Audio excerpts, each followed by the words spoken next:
There won't be a miracle that happens because you get married. You know, changes happen when people work on themselves. And Right. it is your prerogative if you want to choose a person without having knowledge of that person. If you want to take a chance, that's up to you. But if you understand that marriage will not cure the person, then you Right. need to look for a person that does not need curing. All right, ladies and gentlemen, thank you for coming back again as we are getting into the first chapter of the marriage key.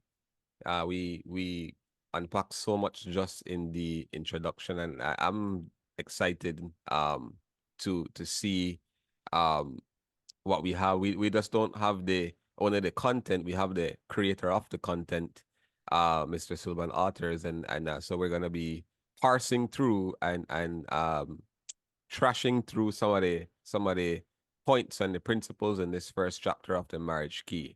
All right. And we trust that this will be beneficial and uplifting to you and your relationship. All right, Mr. Arthurs, how are you, sir? I'm doing good today. It's a beautiful day, Mm-hmm. and this one I'm looking forward to. Yeah. But yeah, let's get right into it. Chapter one, right? It's the key and the key of knowledge, the key to knowledge. That's how you put it. Yeah, So that's the first key. the key of not so how how how important is this key um to marriage? I mean, it's I just want to get right there, starting with the title of the chapter. What made you think of the title of this chapter, and how important is knowledge? Or even another way to put this question, what are some of the implications if people go into marriage ignorantly, you know? Yeah. I speak the best when I think about what the manufacturer has said. Right. And one of the things that the manufacturer has told us very strongly Mm-hmm. is that if you don't have knowledge, you perish. Yep. If you don't have knowledge, you are destroyed. You make mistakes. Knowledge is the key. Mm-hmm. You can think of many stories where people have gone through something and there was not a knowledge that they could have done this or could have done that. Had they known it, Right. they would have done something else and avoided or maybe gotten a discount or whatever it was. Mm-hmm. And so when it comes to marriage, it is important for you to have knowledge. And if you're a lady, the type of knowledge is important and it is specific to you. Mm-hmm. And if you're a man, although it's important, the knowledge that you need to have is also specific to you. So Mm-hmm. you don't need to know the same thing Mm-hmm. because you have different responsibilities. And Mm-hmm. so you need to know what is Yeah. appropriate to your responsibility. And a problem in many marriages is that we go in without knowledge, Wow. and not having that is setting up yourself to perish. Mm-hmm. Mm-hmm. Mm-hmm. People to say ignorance is bliss, but this is one area that I don't think that applies. The more you can be prepared by knowledge or pre-knowledge, the better for you. I remember years ago, I was wanting to get a drone, and Hmm. finally a trip that I went on the way back had some extra money, and like, all right, I'll get a drone. I had just enough to get a small one. Um, Hmm. and so I went back to the hotel room and excited about this drone. And I was so excited, I didn't even I hardly ever read manuals, I'll be very honest. And Wow. I put in the batteries in the remote, I see the light, um, and I'm like this, I'm pushing the buttons, it's not working. And I'm there at it for a while, and I'm like, okay, I had to charge. So I charged it, took it out the Yeah. charger. All right. So where's this? There's no switch. Where's the switch? I'm looking, feet, and there's no switch. Um, and my heart sunk. I was like, man, this must have been this is defected. I think I went to bed the night like, man, I got a defected drone, man. Hmm. Man, I was sad, right? This thing isn't working. Yeah. And I don't know how I stumbled on it, but you had to the same wire that I put it to charge, I had to connect it to a little port on the back of the drone, that same Yeah. very wire. And as I put it in, I saw lights, and I Wow. hit the throttle. It's working. um, Wow. but but That but but uh that's very good. That's a very good example. The statement that people make ignorance is bliss. In Belize, we would say that that's an ignorant statement. But when we say ignorant in Belize, we are saying you don't know what you're saying. You're just making almost angry suggestions. There's no way ignorance is bliss. Ignorance is darkness. Yeah, it is.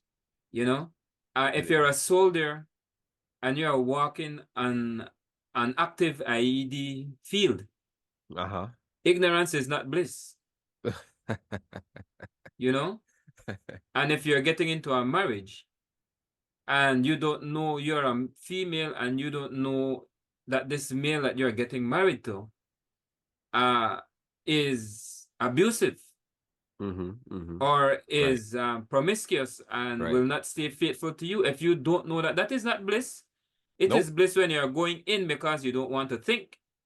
And now when you're in and trapped, now you want to think. That is not the time to think. And if you're a male, you get with this female, you get to find out, oh, maybe this female has some disease that's sexually transmitted, and you would have wanted to know that before. Not to say that would have changed your mind, but you would have known. You might have used protection for both of your safety, and you did not know that ignorance is not bliss. And there's very few places I can think of where ignorance is bliss. That simply tells me that the person saying that does not want to think. Yeah, That's what I believe. yeah, it's a statement that can come off for intellectual laziness, if I could say it that way. Yeah. Well put. To avoid the work of heavy thinking, which some people, you know. Last thing I'll say here, and I have another question. There's a difference between overthinking and then deep thinking, and I think a statement like that is a kind of cover up for thinking deeply about matters that have great gravity, and matters that will not only necessarily only affect you but will affect other people around you. So but no, but on that same point though of the gravity of marriage and the importance of knowledge, you make a this book has a lot of, I'm finding, has a lot of timely, profound statements. You said marriage is not a cure-all. Yeah. You know, it's not a cure-all. After the wedding, and you talk about uh so much investment in the wedding.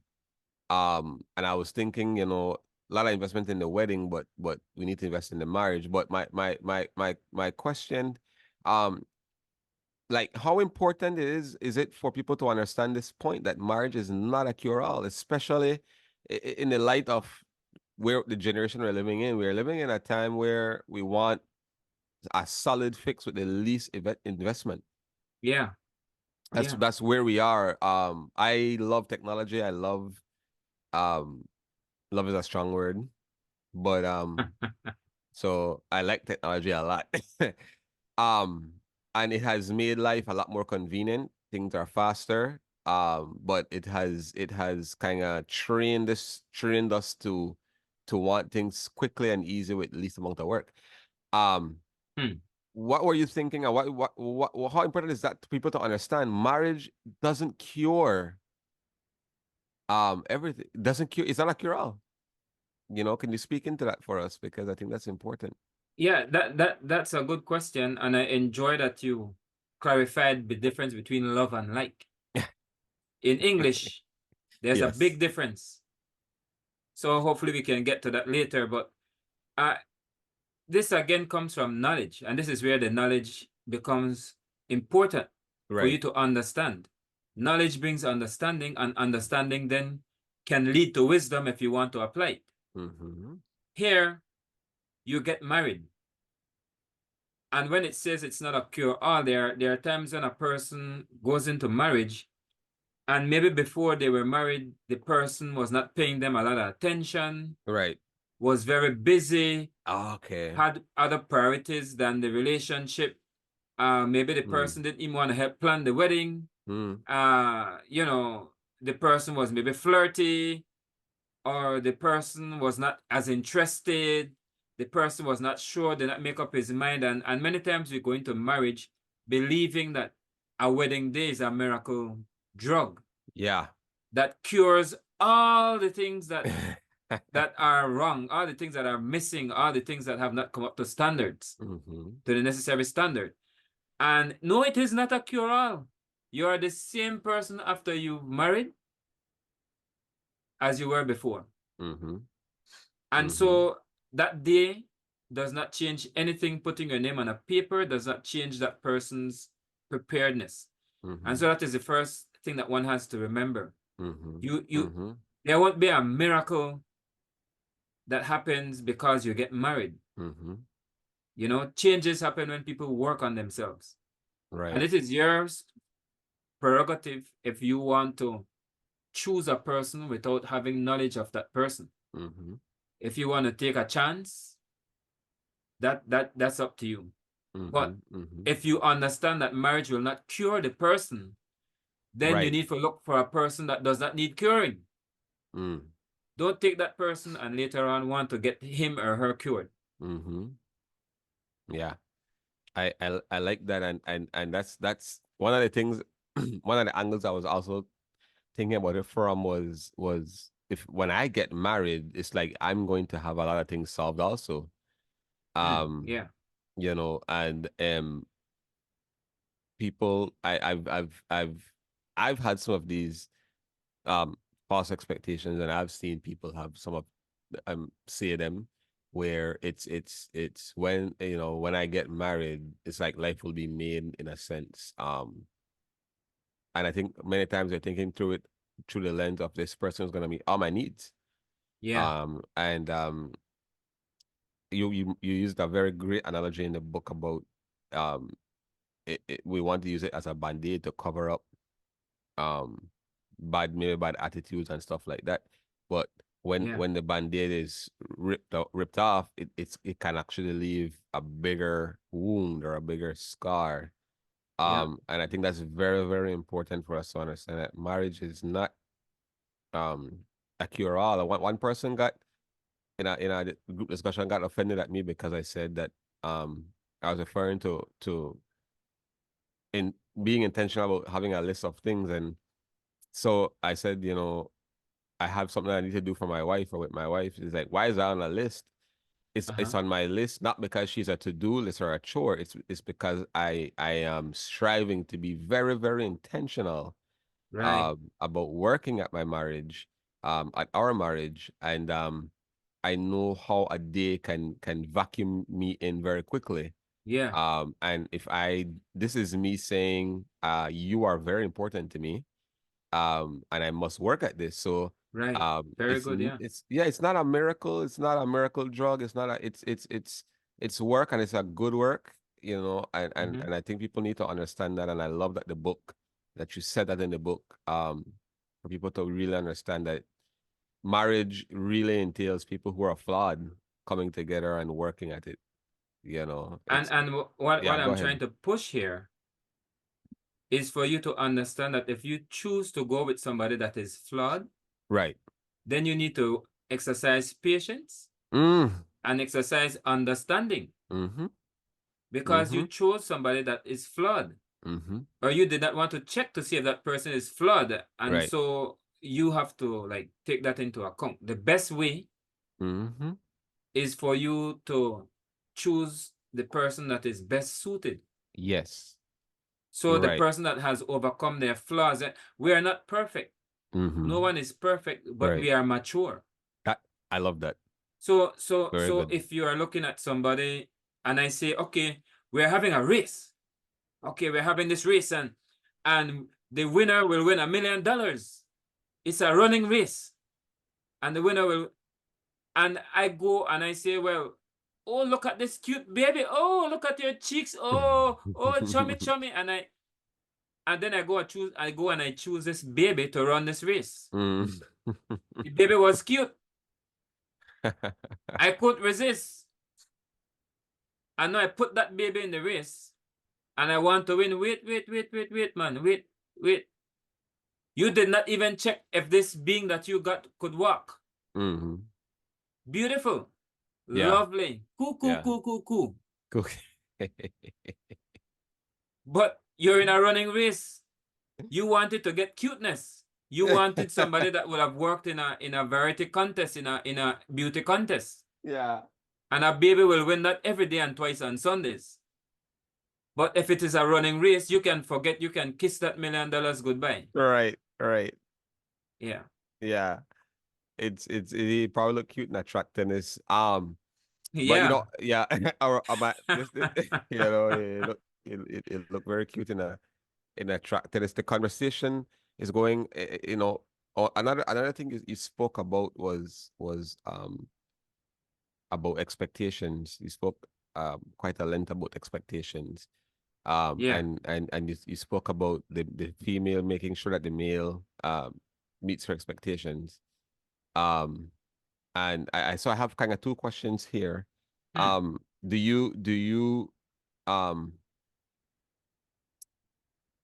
do you advise for uh couples to dialogue about expectations before getting married, um rather than leaving it to chance? Because Of course. some couples leave it to chance, and then many bubbles are bursted in marriage. Um, Yeah. and so what? Okay, if so, they should have the talk. What are some guide points for that kind of talk about the expectations? Well, expectations are very wide. And so in terms of guidelines, I would prioritize my expectations. If I were giving advice to that person, I would say prioritize your expectations. You have things that Mm-hmm. people call deal breakers. You Right. have some that are not so bad I can live with them, and you have some that Mm-hmm. it doesn't matter, Right. you know, and you have to prioritize your expectations, and then you discuss them and discuss them in a way that it does not seem intimidating. Okay. It does not seem to be something that is going to influence the response you get back. Like ultimatums and that kind of thing. Yeah. Like Okay. like if you say, let's for example, this is just a weird one, but let's say you are someone that wants no children, Okay. and you want to know if the spouse you are getting with will want children, because you don't want to have to go through that. You want to Yeah. know now if this person wants female children, Children. Yeah. then I prefer not to deal with this person. And you go and you say, well, children are a bad thing, or children, you have to give up your life to be with them, and you can't live. What do you think about that? That person has already picked up Mm. how you think. Mm-hmm.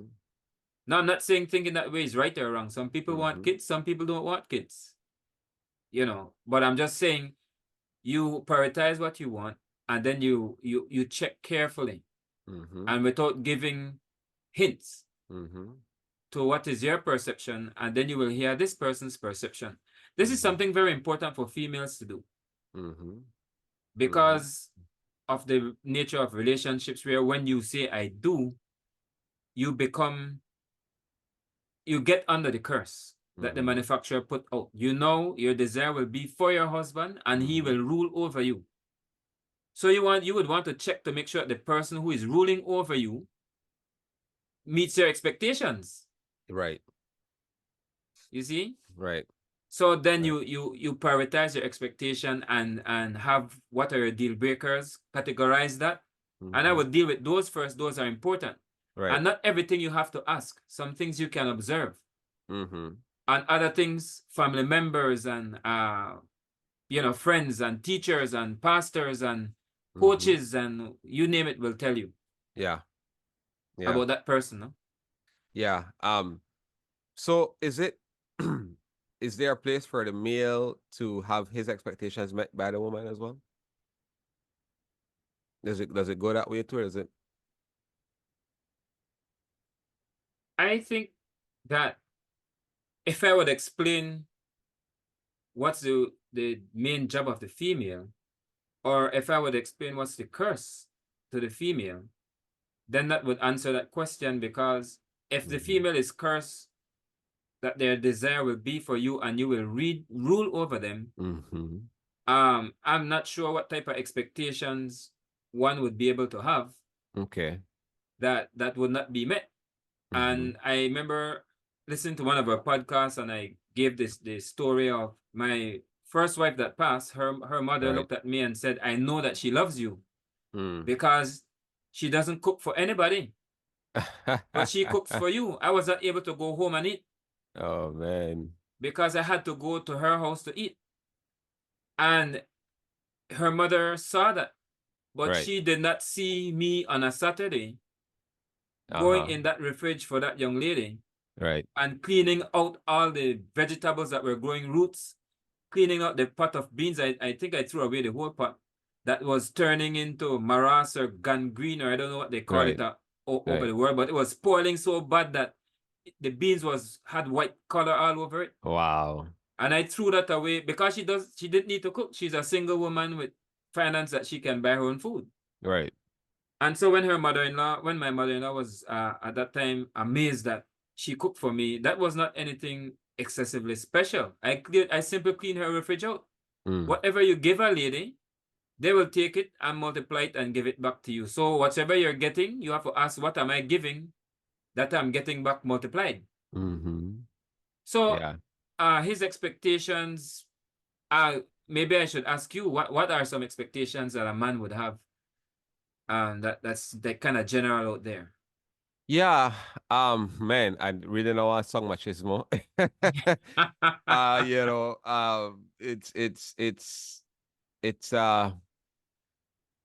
so let me tell you what I've picked up from on the spectrum and on the field from different. So I hear so some of these expectations I don't agree with. Let me just go on record and saying I don't agree with all of them. Yeah, But you know, I hear young men who aren't married yet, and their expectation is that she's going to cook for him and basically clean up after him, right? yeah, That's an expectation.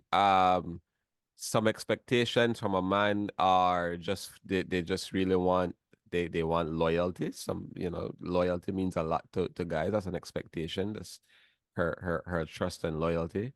Some of that comes on the backdrop of men who have their heart broken or whatever. yeah, Um, some other expectations are helping to, of course, raise take care of the home and raise the kids, that kind of thing. And it's not to say it's limited only to the female, but I guess these are just some of the expectations um that I've picked up from different conversations and that guys have had. And mm, sometimes I have to lovingly I have to lovingly counsel them. yeah, I have yeah, to lovingly try to help them to understand. Okay, I'm hearing what you expect to get, but what are you expecting to give in this marriage? Is usually the question I would ask. What are you going to give? You yeah, know, and so yeah, those are a few of the general. Let me tell you, sometimes it's so strange.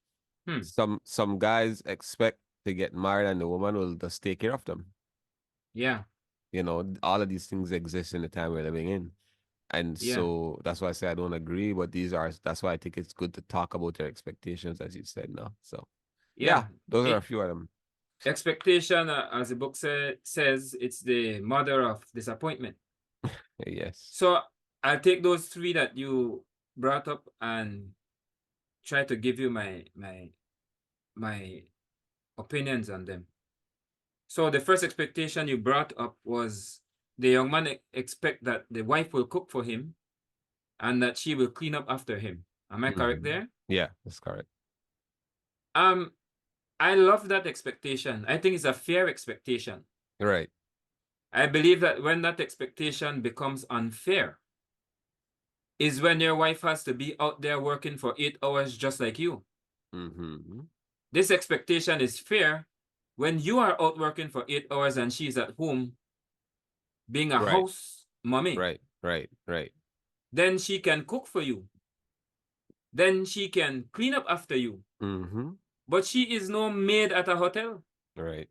She is no cook in a cook shop that she has to go out and work, sometimes work harder than you, And when you come home, you put your feet up and you relax. And she must come from a hard day's work, working around men that might not understand how to treat women, bosses who might not understand how to treat employers. Right. If she's a police, citizens who are rude to her. Right. And she must come home now after a stressful day and cook your food and clean up after you. Who are you, sir? A king? You are King Charles. You own a cattle on 1,000 hills. And you, let me not say King Charles because he might be somebody that's, we have kings that might have that name today. So you're King Nebuchadnezzar. King Solomon. King Solomon. You have so much gold that you can afford that this lady stays home and take care of you. If she's out there grinding as hard as you are or harder than you are, why would she come home and cook for you? Cook your own food. Yep. You understand? You want her to stay home and cook for you? Then be the man that you need to be and let her stay home so she can cook for you. Anyway, that's my first point. Yeah. Yeah, go ahead. But you were saying something there? Yeah, no, I was just gonna say, add one more thing that you mentioned. I think you talked about in the book also on the same point that when two businesses are gonna when we're going to a business deal, they sit down and they settle expectations before anything is signed. Before an agreement is made, there's a deliberation, right? Let me clarify that though. What I was saying earlier, let me clarify to say this because a marriage is a deal. A marriage is a contract. But a marriage is not just any type of contract. I don't even like to consider it a contract. A marriage is a high-level contract that is called a covenant, where the people in this contract, they are not together just because of a business deal, and they're going to disappear. And you might sign a contract with someone to do a work for you, and it might only last 6 months. If they're building a street, etc., and after that, you don't want to see that person again. Right. You don't want to have to do anything with that person. If they show up at your house, you're going to chase them because you're not looking for a friend. Right. That's a contract. Right. A covenant is one where you're doing a contract with somebody that you want to spend, in case of marriage, you want to spend the rest of your life with. You're giving your life to them. Your body is their body. Your battles, your war will be their war. And that's a different level of contract. So you do go in negotiating and looking at what this one has and what that one has. But what I'm saying is, if I'm entering a contract with you and I'm paying you to build a street, you can't get in there and tell me, well, why you haven't lifted your hand? Man, I'm paying you to build the street. Go and build the street. We all have different responsibilities. You can look at the architect that's drawing the street or drawing the house and say, why haven't you built the house? That's not his responsibility. Yeah. You see? Yes. So it's same thing in a marriage. When you get with your wife now and you expect that she will do these things, wait, are you doing your part? She was not cursed to work. That's not her curse. Right. That's yours, sir. Right. So if you are not doing your part, how can you expect her to do what you consider to be hers when she has to be doing yours? If she stops working, you'll be put out of your house. If she stops working, the kids won't have anything to eat. You know, the bills won't be paid. You know, I've been there. I've been where I was making so little that my wife took all the strain.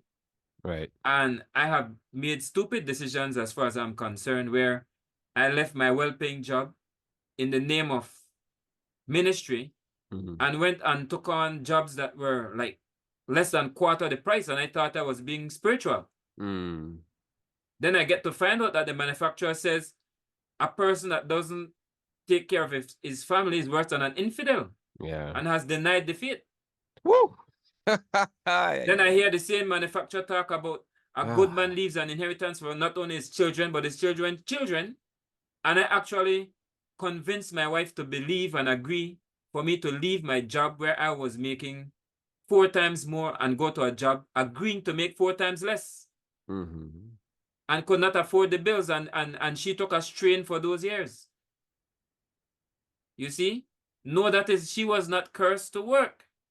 She was not given the muscles to be cursed to work either. And even the jobs that don't take physical muscle, she was not cursed for that. She does that if she wants, and she likes, but she should not have to do that or the house cannot go on. Right. So right. you mentioned about trust and loyalty. And if a man expects trust and loyalty, then all he has to do is do the things that will cause trust and loyalty. Plant the seeds that will cause trust and loyalty. If you want trust and loyalty, but you are not trustworthy and you are not loyal, what do you expect? If you want trust and loyalty, but you are out there cheating on your woman, you are neglecting your woman, playing ball and playing games while the woman is at home cleaning the house for you and taking care of the kids, where will you find trust and loyalty, sir? You have a responsibility. And then to take care of the home and raise the kids, seems that he wants a babysitter. You can find that for about $200 to $500 a month. And that person will not only babysit your child, but will babysit many others because you can't pay that person what it values to take care of your child. Right. So do you want a babysitter or a wife? You should be at home taking care of the kids also. There's a different way how a child behaves when dad is at home. There's certain trouble he won't give. Even an auto mechanic, if you take your vehicle to an auto mechanic and you're a female, you might not get the same result as if a male take it because you fall in line when there's a man around you. Right. You see? So those expectations, they're fine for a man to have. But you make sure you are doing your part. A woman was not designed to raise kids on her own. She was not the only one that made them. So you, sir, need to fix yourself up and change the way how you think. Yeah. She's not your maid. She might be making better money than you are making. Yeah, that's an interesting concept that the marriage is you said like a high class contract, no? Yeah. Did you exhaust everything in that concept with saying high class contract covenant? Because I think that was very good and very important to understand, especially as we're wrapping up that whole part with expectations. Yeah, it's more or less covered. I think, understanding that the difference with covenant, especially a marriage covenant, in the where it came from, is something that you sign your life to. Right. That's why in the vows you hear it said often, till death do us part. Right. So yeah. Yeah. Excellent. Now, I think one of the last questions I have for you today from this chapter 1, you talked about priorities. You use the ladder with different steps to try to paint us a picture, a concept of priority. And so you said a man's priority should be his wife. And there's one more priority important, and that's a relationship with God. Is there a loss for a man who doesn't have that relationship with God and has his wife at priority? Like can you share in that area, because I thought it was excellent. Yeah, one of the things that I think for a man that has only his wife and there's no authority above him, there comes a question of what's your standard? Where do you get your standards from? Who determines what's right and wrong for you? But I want to say this, that principles are principles. Yeah. And there's a verse that's in the scripture, and I think I should share it because it leads into the other side of things. And it says, for God so loved the world, and everybody knows this verse, that he gave his only begotten son. Right. And so when you look at that, there's this principle of love. And you look before that and you hear, okay, for God so loved the world, and you look at the world and you would think, well, the world is people. But the world is more than people. The world is a system. Right. And that word is translated as systems, including people. So for God so loved the system that is called the world, and its people in there, that he made the greatest sacrifice, which is love. Mm-hmm. And I want to say that the system is the system is the system. Yeah. Within the system, there are principles. Okay. You don't have to obey them. Or if you want, you can obey them. Mm-hmm. You don't have to believe in God to obey his principles. Mm-hmm. And there are people that call themselves Christians or believers in God, different type of, and don't follow his principles. Yeah. And you Yeah. will get the same result as anybody that doesn't follow the principle. Mm-hmm. So what I want to say is that a marriage is not something where I've heard this said, and I believe it's stupidity, that if you're a Christian or if you believe in God, your marriage will be better or last longer. To me, that is hogwash. Hey, Because, hogwash. yes, the washings of hogs or their droppings. Ah, But yeah. but if that was so true, then why is the divorce rate so high in the church? Wow. And the Wow. divorce rate is not the rate is not limited to Wow. those in the pews. It is just as Mm-hmm. high in those above the pews Mm-hmm. that teach with so Facts. much power and conviction Facts. and yet can't stand, or sometimes their zipper can't stand. It's Facts. always falling. Mm-hmm. You see? So the principles in the world, they are not set for whether you're a believer or not a believer. They are set for the world. And if you're living in the world, those principles are there for you to take advantage of. Mm-hmm. So in a Mm-hmm. marriage, it's not whether or not you believe in God. It's whether or Mm-hmm. not you will walk by the principles that he has set out. Because whether you believe in him or not, you can still follow the principle. Mm-hmm. You see? Mm-hmm. That Mm-hmm. doesn't mean because you don't believe in somebody that what they're saying will not work for you. Right. Right. Yeah. Yeah, I like no man, you said something that I never really thought about it before till today that um Christians, believers feel because they have God in their marriage, in their life and marriage, their marriage will be better than Yeah. someone that isn't necessarily intentional about following God and Yeah. about following Christ. I like that because it tells us it tells people who have decided to follow God that you still gotta work.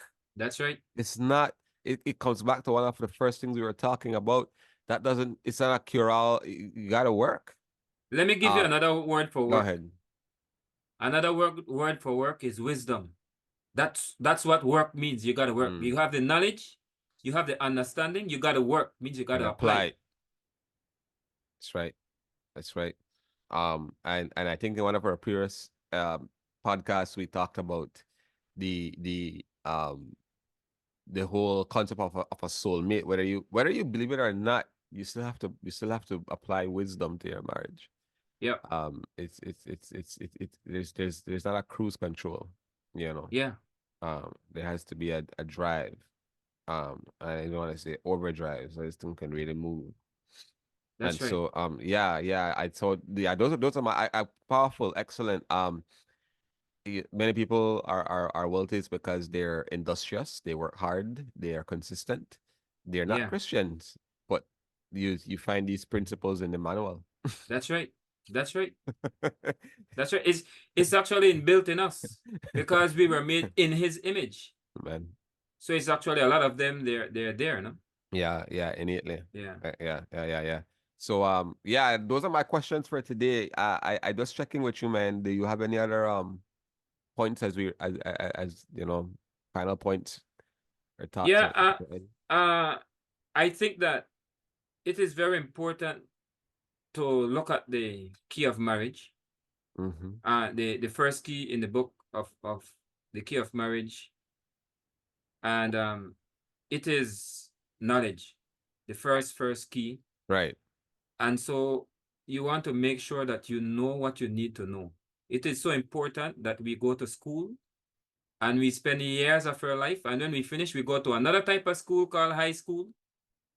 And when we are finished, we go to another type of school called college, or another type of school called vocational or trade.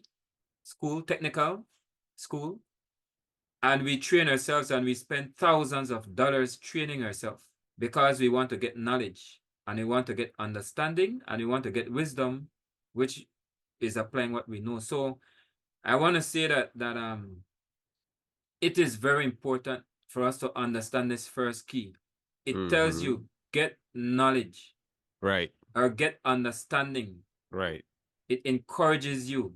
Yes. Make sure you do it. And so maybe we might need to call this part 1 of chapter 1 or Okay. part A. Part A. Because there are some more important points, but I know that time is not on our side. So yeah, that get knowledge is important, and get knowledge, the right knowledge. Man, perfect point. The right knowledge. Yeah. The right knowledge, because so many times, and again, a huge part of, and I believe one of the if I could say it, the burden and the heartbeat of what we're doing is because we need to put out there the right knowledge in the time we're in, where so much so-called knowledge is being poured out, flooded on social media, and it's terrible stuff. Yeah. It's, It is. it's just like, what are you guys talking about? Yep.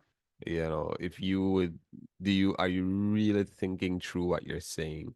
And are you really processing what this will look like when it lands on the context of living? Are you really, like, all the advocacy for polygamy and high quality men needing high and low quality? I'm like, what is this?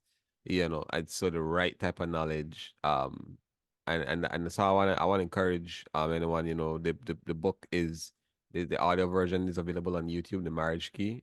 It's also available on Amazon.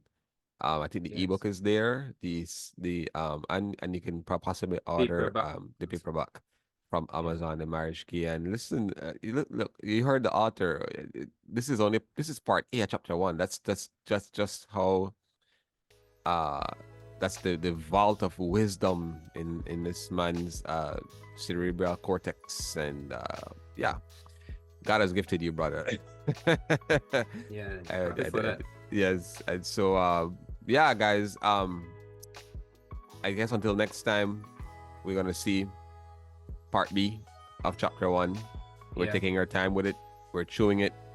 We're always encouraging life to chew our food. We're taking our time to chew this type of food to make sure we digest it well. Until next time, we're gonna journey on in the book, The Marriage Key. All right, blessings, guys. Take care.